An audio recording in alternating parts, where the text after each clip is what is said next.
Okay, welcome to Ed's Guitar Lessons. I'm going to do part two. I got a request for doing recording and looping on a Digitech GNX4 pedal.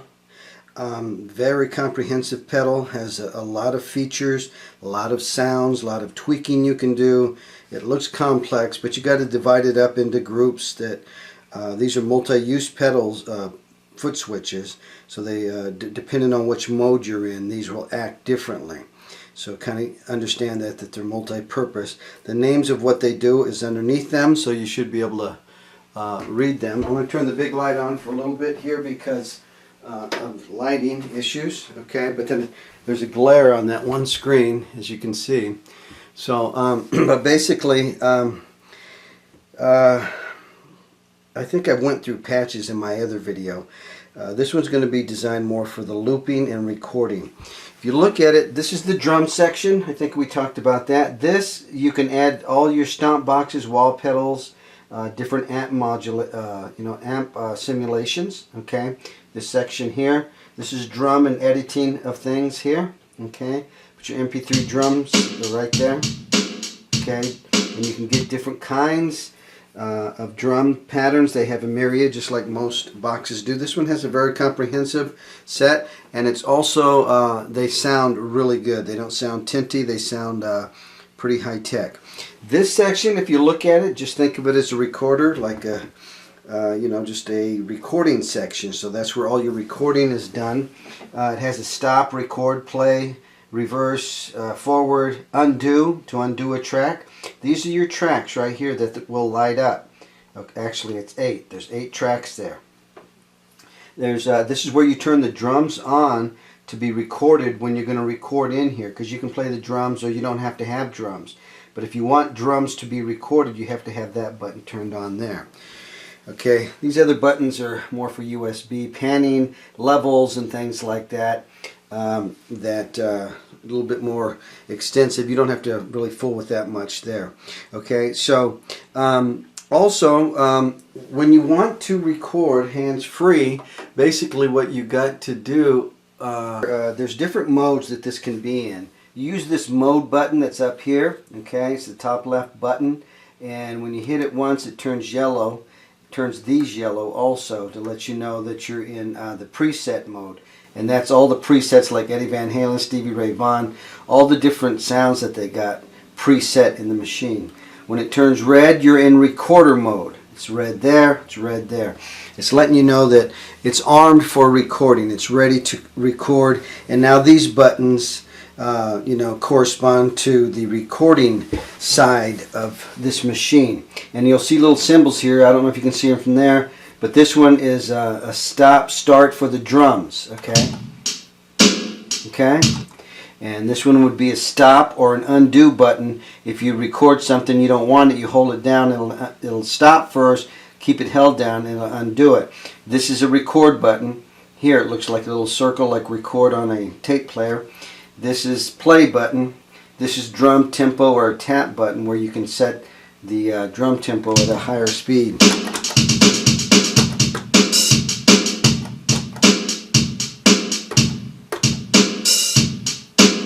Okay, so you can see that this turns the drum thing off. So now you can control this with your feet, and you can keep your guitar in your hand, and you don't have to worry about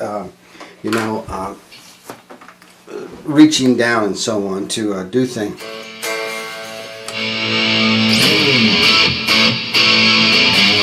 So we got Eddie Van Halen sound there, number 59.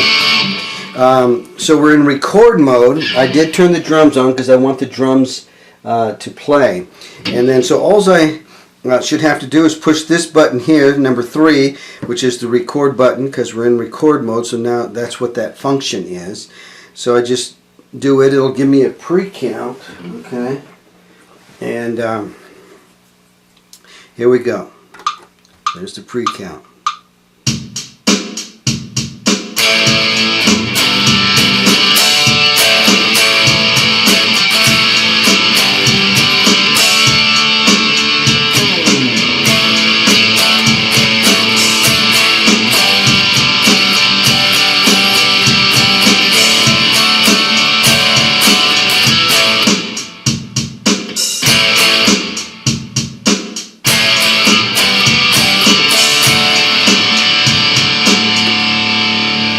Okay, so what we did there, we recorded 31 seconds.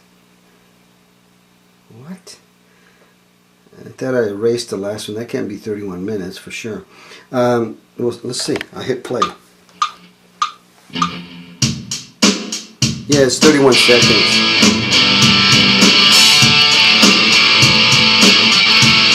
Okay, you can see the 2 green lights means that's where they're recorded at. The recording is there. If I wanted to combine these two and save so I can have more recording space, I turn this one yellow and then hit record, and it'll record what was on. Well, they're both the same track. What am I talking about? But that happens when sorry, that happens when you start getting more tracks and you're down to 8. It's like, wow, I want to combine them. You turn these 2 yellow, and then everything that you recorded will go onto them. Then you can erase these by the undo button, and now you got all that material on these 2 tracks, and you got 8 more to go with. So you can keep stacking it if you want and keep building and building. Okay, so it does have that feature. So now what we're going to do is we're going to add a bass line. Okay, so I gotta use my dial button here, and I think it's number 22. Okay, so yeah.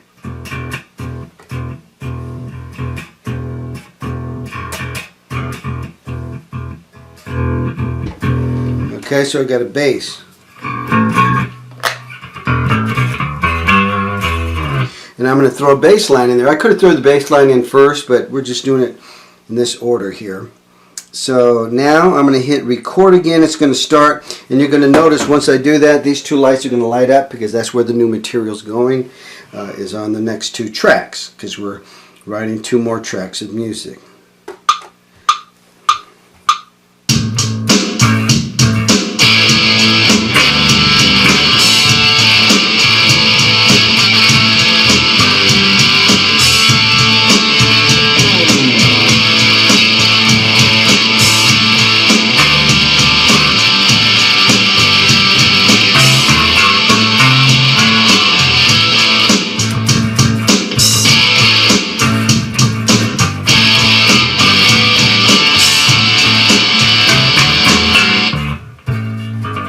Now, what you noticed there was the first track, however long it is, that's as long as the recording will be.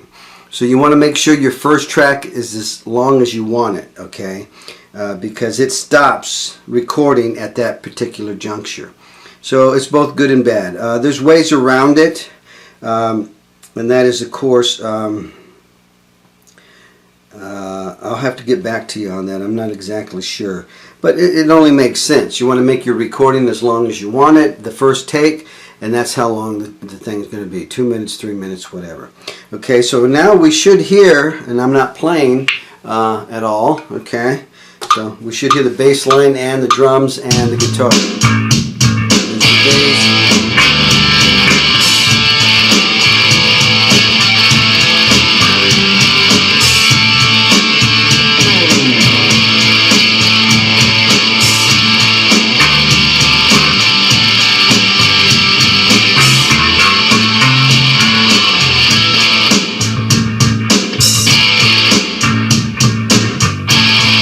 Okay, enough said. I think you can see that, and I think you can hit this and it rewinds it.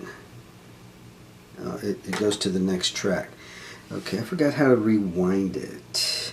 Well, it'll start over once we hit record. So anyway, yeah, so if I didn't like that bass line, say for instance I messed up on it and I want to take that out, all I have to do is push this button and it says delete track 4. Do I want to delete track number 4? So I press it down, watch, it'll sit again, hit it again, and it deleted track 4. Now I only got 3 tracks.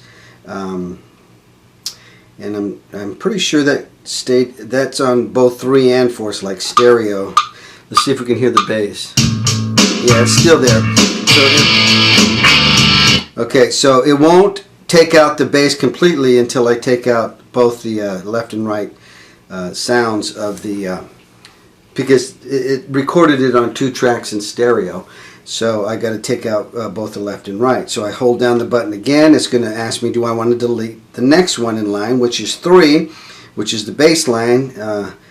And so I'll go like this, 3, hit it again quickly. It's gone. You only see 2 lights lit up there. So now you don't hear the bass anymore.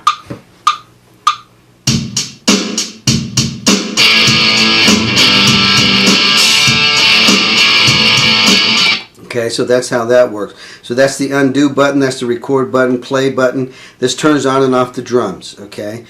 Let's see. So, so that's what you would do for a recording. You can make the recording as long as you want.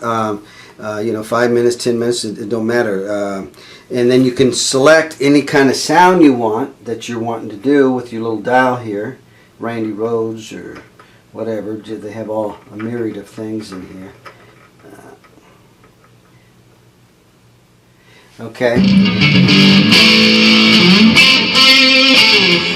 So yeah, so you can do that. Now, what's the difference? I'm going to talk about now looping, using it as a looper, so that you can jam along with it and do some creative things on your own by creating a loop and then jamming along with it. You know, finding the, you know, making the key, then using the right scale, and you can make your own jam tracks if you wanted to. Okay, and so what we're going to do is we're going to erase everything out of here. We can do one of two things. We can either keep that, say I liked it.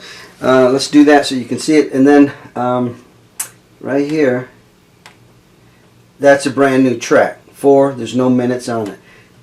There's 3, that's the one we just did. Okay, there's 2. And there's 4. So we're going to do a brand new one. It's clean slate, nothing on this, okay?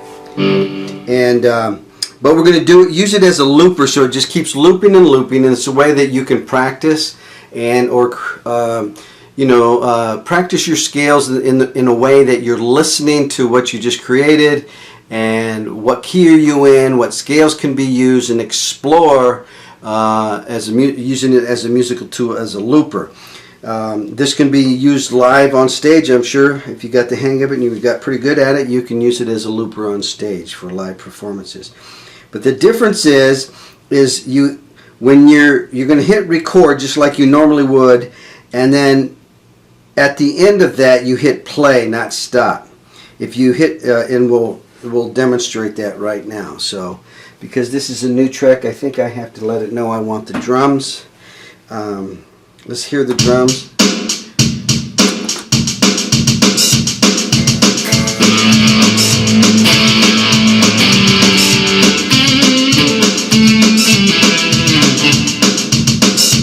My hands ain't working super fast today. You ever have a day like that? Some days I can fly, other days I can barely play a D chord. Okay, so that's too fast. That's kind of cool, okay?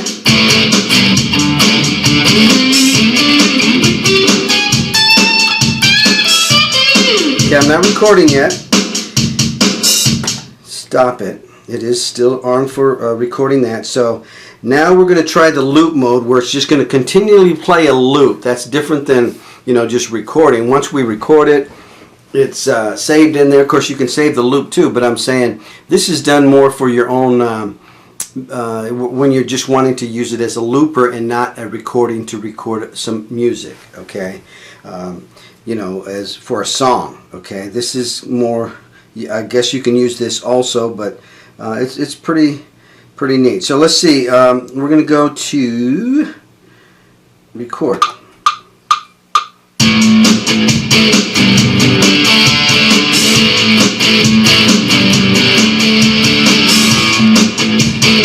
Okay, so I'm not playing anymore, okay? I just hit record and play, okay? So now, if I wanted to, I can just jam along with that.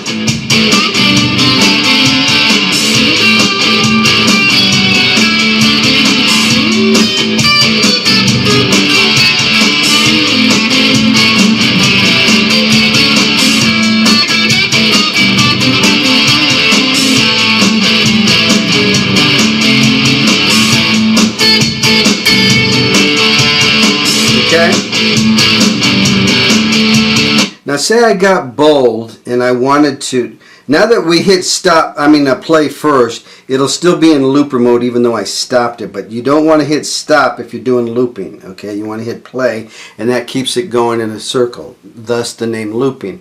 And looping is generally considered it's something short. It isn't a 5-minute loop. That's more like a recording. So this is for short bursts of things that you can kind of make a jam track for someone to fool with, or you two to explore chords and scales, how they work together. Because you don't have to. I'm going to go ahead and undo this and show you. You don't have to play something heavy metal and rock to get some benefit out of this. Let's make that slow. Okay?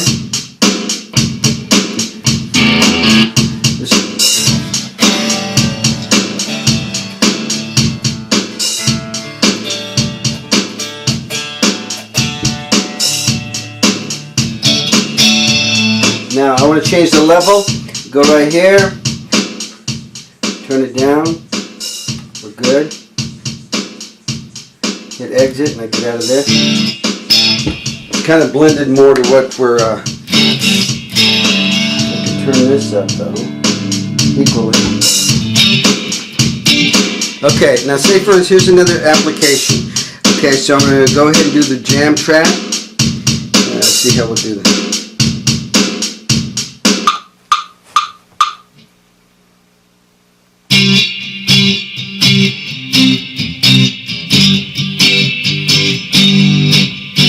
I forgot to arm the drum. Okay, so I'm going to undo that. This is probably a good practical experience so you can see what's going on here. Delete song, so we deleted that. I need to arm this so it knows that I want to have drums played and recorded. Okay, so let me see this. Okay, here we go.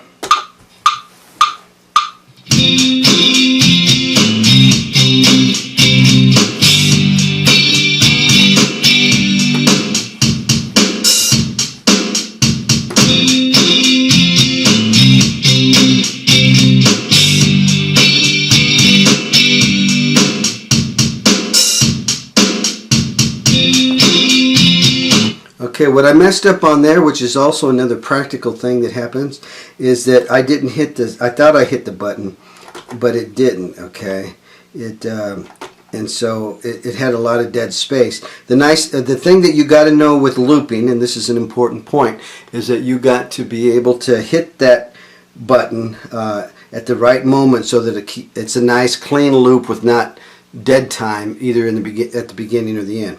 So I'm going to have to hit that a little. I guess I hit it sideways and I didn't hit it right. So let's do that again. Here we go.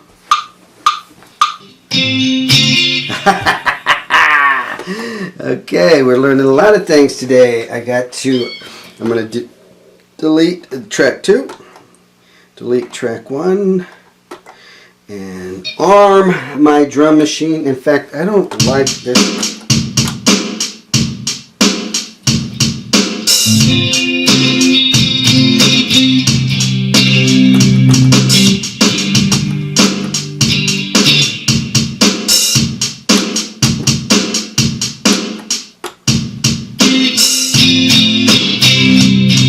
Okay, sorry about that. Okay, here we go.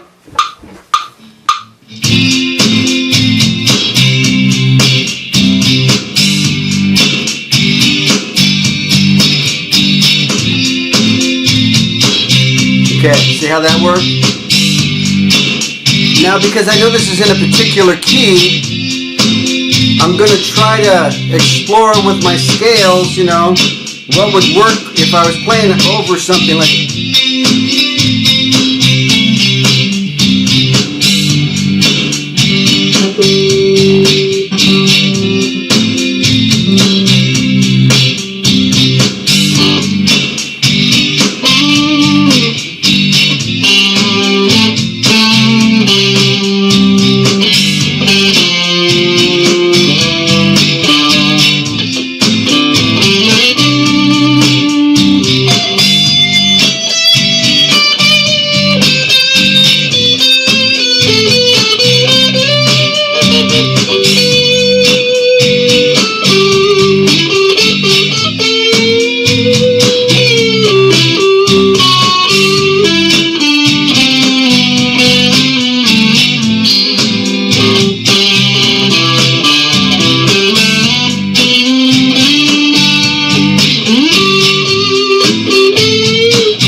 course, I could record that, and maybe that's what I'll do here then. Let's do that. So, boom.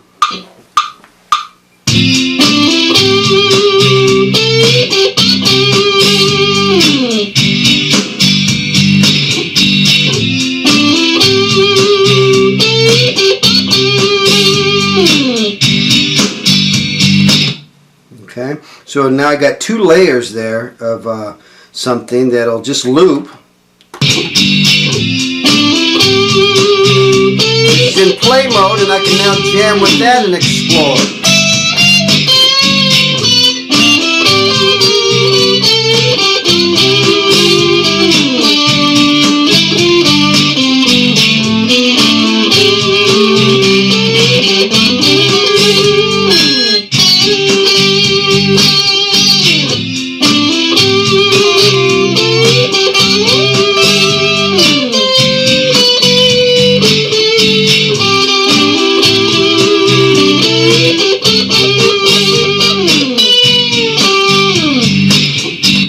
So, I put errors in there because I'm not trying to play a song, I was exploring. So I was wanting to see what notes would work good with it. So a looper can do that for you. And I think I've gone way over. I probably lost half my audience.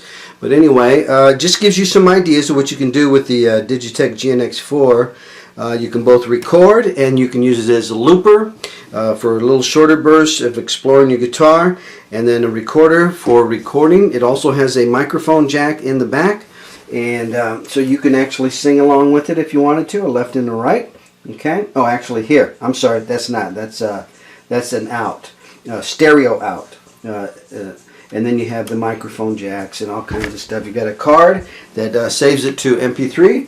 Pull that out, whatever you recorded on there, put it on your computer, and tweak it with recording software, and you're on your way. Thank you for watching AsGuitarLessons.com. God bless you. Have a great day.